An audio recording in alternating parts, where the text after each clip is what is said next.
guys! Welcome back to my channel, and for today's video, finally, I'm doing it guys. Ang paano ako pumuti na video. So, I'm finally sharing it with you guys, and I will be posting pictures later on so you guys can see kung ano talaga yung naging transformation ko. And this is my story based on my experience, and I'll share with you guys kung ano yung mga tips and tricks na tutunan ko along the way. So, let's get started, okay? Before I start guys, I just want to put out a disclaimer out there. If you guys are not into whitening and some sort of any related skincare na pampaputi, then obviously this video is not for you. Just please exit out. But if you're like me and trip mo magpaputi and you want to listen to my story and know what products I've used and the one that really worked for me, let's just get started, okay? I will do a TBT picture right here. You guys can see that was around mga college days, maybe mga 2021 ako. And you guys can see na morena ako. Typical morena girl, estudyante, college days, yung babad sa araw, laging, alam mo yun, laging nasa commute and stuff like that. Yung typical lang talaga na routine ng estudyante, nag-jeep. Yeah, that was me. And wala ako masyadong, hindi ako masyadong cautious sa itsura ko, sa skin ko, and just like that, especially elementary days and high school days. So, parang, alam mo yun, guys, naipon na yung pag-itim ko. Parang, ang kapal-kapal na talaga niya. So, nakatry na rin ako ng mga whitening soap. I think, ang first ko na-try back then, nung high school ako, syempre yung sikat na sikat, diba? Likas Papaya. Very classic na Filipino soap is Likas Papaya. So, na-try ko yun. I think tatay ko pa ang bumili nun. So, binili niya yun para gamitin namin. But, knowing na I'm always exposed sa araw, so, bali, parang wala din siyang effect kasi, diba, kahit na mag-whitening soap ka, hindi ka rin naman nag-SPF na lotion, tapos lagi ka rin naman babad sa araw. So, of course, bali, wala rin yung mga whitening na soap na ginagamit ko. I didn't see any difference on my skin back then, nung high school ako. So, tuloy-tuloy lang yun hanggang college ako. And then, siguro mga nag-start ako na medyo maging cautious sa skin ko is nung naging pregnant ako with the twins. Sila, diba? So, yung pregnancy hormones ko is doubled or twice sa regular hormone ng regular na buntis. So, me was super doble sa lahat. Hindi talaga maganda yung skin ko. I will show a picture right here for you guys can see kung ano yung skin ko nung pregnant ako with the twins. Ang dark ko, marami akong uneven skin tone, nagkaroon ako ng mga marks dito, and then, ang oily ng skin ko, knowing na dry skin talaga ako, pero wala akong magawang choice noon, dahil of course, I was pregnant, so I can't do anything like whitening and stuff like that, so I skipped that out, and waited another year, and then we went back to Philippines, siguro mga 2013, and I'll show you a clip right now where you guys can see yung color ko nung nasa Pilipinas kami. Of course, bakasyonista, super exposed ka, diba? So, ang itim-itim ko talaga nun. But then, nung pauwi na kami dito, nakatry ako ng Boucher. So, yun ang first ko nakatry ng peeling rejuvenating set from Boucher. Yun ang una-una ko nagamit talaga, guys. Nagamit ko siya, and I'll show you the picture right now, where you guys can see na gumanda na yung skin ko just using Boucher. Yun yung first time ko talagang gumamit ng Boucher. And then, nakauwi na kami dito, gumamit na ako ng mga whitening soap. Ang una kong binalikan na whitening soap, of course, Likas Papaya. So, I tried Likas Papaya for mga 3 to 6 months. But then, ang naging effect niya sa skin ko, okay siya, nakaka-lighten siya. Pero super dry niya, guys. So, tigil ko na yung Likas Papaya. And then, I went to Silka, yung orange na Silka soap. I'm just gonna link a picture right here. Yung orange na Silka soap, I really like it. Yung naka-sachet pa yun, guys, Nakaputi talaga siya. And ang bango-bango niya. Super, super bango niya talaga. As in, nakakaganda yung amoy niya. So, yun. Tinry ko yung Silka for at least mga 6 months. And then, I went to Relumins na soap. And then, I went to Gabriel, guys. I tried CY Gabriel because they have it here. And I bought it super cheap lang naman. Bleaching, ano ba yun? Yung bleaching CY Gabriel na original soap, yun ang ginamit ko, and it's super drying. Okay siya, effective siya, pero nakaka-dry nga lang siya na skin. So, I stopped using that. And then, tuloy-tuloy pa rin yung Boucher ko. So, you guys can see, maganda pa rin yung face ko, and then my neck, and some areas, medyo nag-lighten na nga kasi I'm using Boucher noon, and yung mga whitening soap nga, Likas Papaya and Silka, and so on so forth. So, gumanda na rin talaga yung skin ko. And then, I got pregnant again with Michael, so, nabaliwala na naman yung mga whitening soap ko. Pero actually, hindi naman ako nag-dark ulit. I'm gonna show a picture right here now na pregnant ako with Michael. And hindi na masyadong glowy yung skin ko. Hindi na masyadong pinkish. Kasi hindi na ako gumagamit ng Shiseido. I wasn't using any whitening at all. Even deodorant, I wasn't using any deo back then nung pregnant. And then after being pregnant with Michael, we went home to Philippines for another vacation. We stayed there for 1 month. I will show you a picture right now where you guys can see super nog-nog ko talaga, guys. As in like super sunburn ako yan. So I think mga 5 times kami nag-resort in a month. And then super itim ko talaga. So pagbalik namin dito, that's when I finally decided na talagang change ko na yung gameplay ko. I really need to take care of my skin, especially now that I am 32 years old. Hindi na talaga maganda yung skin ko, especially when I was pregnant with Michael. Talagang pangit ng hormones ko eh. Like, ang super oily ko, ang super dark na mga ganito ko. Some areas of my body parts are very dark. And nagkaroon ako ng mga patch-patch sa mukha with Michael. Tapos umuwi pa kami ng Pilipinas, so hindi talaga maganda yung skin ko. And then pagbalik nga namin dito, last September lang, wala pa kaming 1 year dito from Philippines.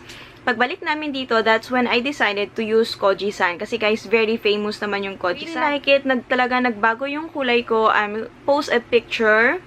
And then, nag-start na rin ako mag-take ng glutathione noon. Nag-start na ako mag-take ng Ishigaki everyday. And then, ng Relumins din everyday. Medyo ni-interval ko lang. Depende. Pag naubos na Ishigaki ko, wala na ako Ishigaki din. O-order ako ng Relumins. So, either one of those glutathione, yun lang yung ginagamit ko. Binabalik-balikan ko lang siya. Kasi I know they're very effective. So, yun lang yung ginagamit ko.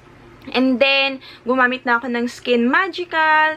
Tapos, gumagamit na ako ng SPF lotion, which is yung Nivea SPF lotion. Ito yung ginagamit ko na SPF lotion na Nivea right now. And then, meron din, gumagamit na rin ako ng SPF lotion ngayon na Kojisan, which is yung SPF 25 na lotion from Kojisan. I'm just gonna post a picture right here. Nandun kasi sa bag ko sa car, so hindi ko siya makuha right now. But those are the 2 lotions na I use. Then nga, nag-start na ako mag-take ng mga supplements. Na ako ng mga collagen. Super nag-transform yung skin ko. And then yung hair ko sa collagen kasi feeling ko mas gumanda yung mga pilik mata ko, yung buhok ko mas shiny, especially sa postpartum ko, mas nakatulong yung collagen sa paglalagas ng mga buhok ko. Ang laking tulong ng collagen and vitamin C para maging makinis yung aking balat, mas maging pino yung pores ko. Guys, hindi ko naman sinasabi na maputing-maputi na ako. You guys can see, parang feeling ko hindi naman sobrang puti. Yung parang feeling ko mas nag-lighten lang ako compared doon sa mga lumang-lumang pictures ko. Ako sobrang puti na artista level yung puti ko. I feel like hindi pa ako sa ganong level.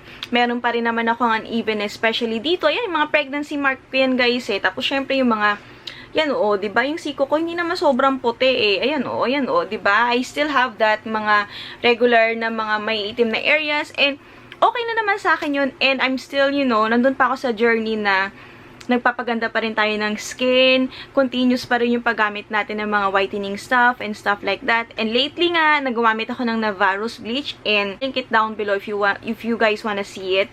And malaking tulong din yon, especially sa mga uneven part ko. And right now, yung ginagamit kong soap is yung Kojic Gluta na soap. This is a Gluta and Kojic soap in 1. Bali 2 in 1 siya, Gluta and Kojic. And this will be available soon sa Pilipinas. So if you wanna be a reseller of this soap, please contact me on my Facebook or message mo lang ako dito sa YouTube. I'll reply as soon as possible na mabasa ko. And super effective niya, nakakakinis, it's very soft, at hindi siya sobrang nakaka-dry kasi nga it has glutathione. And really effective siya for whitening. So, ito yung gamit ko ngayon. And then with whitening lotions that I'm using. And syempre, tuloy-tuloy pa rin ako sa paggamit ng mga supplements ko. Yung meron pa rin akong glutathione dyan. Pero, hindi na ako minsan nag-glutathione. Usually, ang tinitake ko na lang right now is vitamin C and collagen. Tapos, pag medyo feeling ko wala na masyadong glow yung skin ko, then I go back to glutathione capsules. And then, of course, Skin Magical is what I'm using right now on my face. Quick rundown kung ano yung mga nagamit ko na I really like that work for me is like as papaya, Silka. Uy, Glutamax, guys. I love Glutamax. Favorite ko talaga yung soap na yun. Lalo na pagka gusto mo may pagka-instant brightening agad. I love Glutamax. So, Glutamax and Relumins na soap. And then nga yung mga supplements na Relumins na glutathione, Ishigaki na glutathione, collagen and vitamin C. Interval mo lang kung hindi ka pa masyadong sanay. You can take it, slowly by slowly. Everything naman to by moderation, guys. And of course, please protect your skin. Wear an SPF lotion kasi kahit naman anong whitening ang routine na ginagamit mo, kung todo rin ang bilad mo sa araw, baliwala lang yun. So, please be very cautious and always protect your skin. Iwas-iwas na rin kayo sa araw. Iwas-iwas na rin kayo sa masyadong sobrang tapat na tapat sa araw. Magpayong kayo if you can. And always wear a red lipstick. Kasi talaga nakaka-bright, nakaka-blooming siya. And like clothes like this, like mga black, mga maroon, and stuff like that, I should do that in another video. Yung how to look maputi. Pero kahit na hindi ka naman maputi, so malaking tulong rin kasi yung mga clothes, yung mga jewelry na ginagamit mo, especially mga makeup and stuff like that. So, I should do that next time. Plus, leave a comment down below if you want me to do that kind of video. Tips na lang na masasabi ko is, guys, be very consistent, and also, hindi porke nag-work kay ganda, mag-work na rin sa'yo. Hindi porke kay best friend, effective siya, effective na rin sa'yo. Syempre, guys, kanya-kanyang hiyangan yan eh. Hindi naman pwedeng, uy, lahat na lang pumuti doon, ako hindi pumuti. So, syempre, kailangan itatry mo rin kung saan ka hiyang. That's why, ako ka, diba, sinabi ko, ang dami ko na mga na-try na mga soap before ko mahanap yung gusto kong hiyang at ano yung mga product na gusto kong i-maintain. So, ganun din yun when it comes to your skin. Syempre, iba-iba tayo ng skin. Pero, yun yung mga product na nag-work sa akin. So, hopefully, kung gusto mo matry, let me know kung anong feedback mo sa mga products na na-try ko.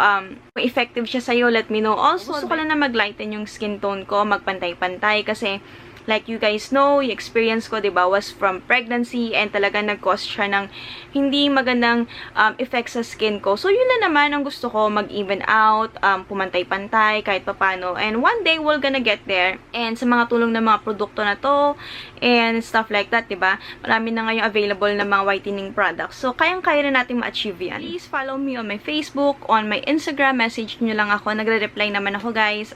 Hindi naman agad-agad, but I will reply to you. And please, leave your comment down below if you like my video, or kung ano yung video na gusto mong gawin ko. If it's about skincare or makeup, just let me know kung anong mga tips na gusto mong malaman for whitening and stuff like that. Let me know, leave your comment down below. I'm very excited kung ano yung mga request nyo. And thank you so much for watching me today. And please don't forget to like, subscribe, and share this video if you want to. And see you next time. Bye!